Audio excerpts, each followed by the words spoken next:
I went to the University of St. Thomas for both undergrad and law school. I was a poli-sci international studies major in undergrad, and then went straight to law school and took a year off and then came here.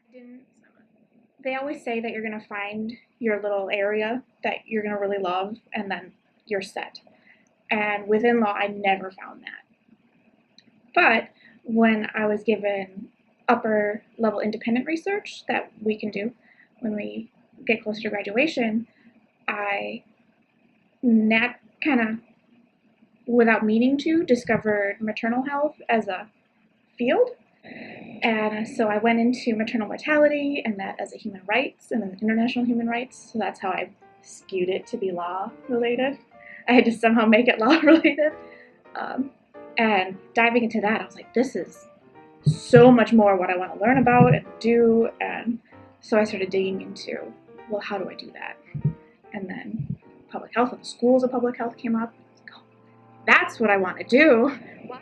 The very first semester I came here, you have to take the foundations of maternal child health. And within it, one of our speakers came in, and she was a researcher, Dr. Rebecca Schlafer. And she talked about all her work with the Minnesota Prison Doula Project. And I was like, hey, that's a interesting cross-section between my previous background and my current field of study.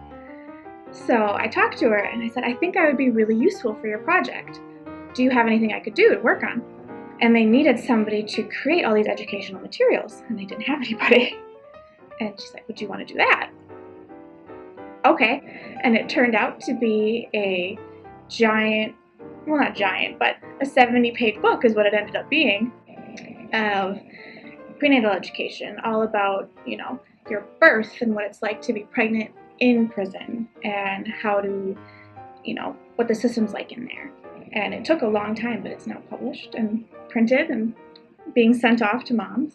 So that's really exciting. And once that big project was done, I stayed on because they knew me and knew that I could do things.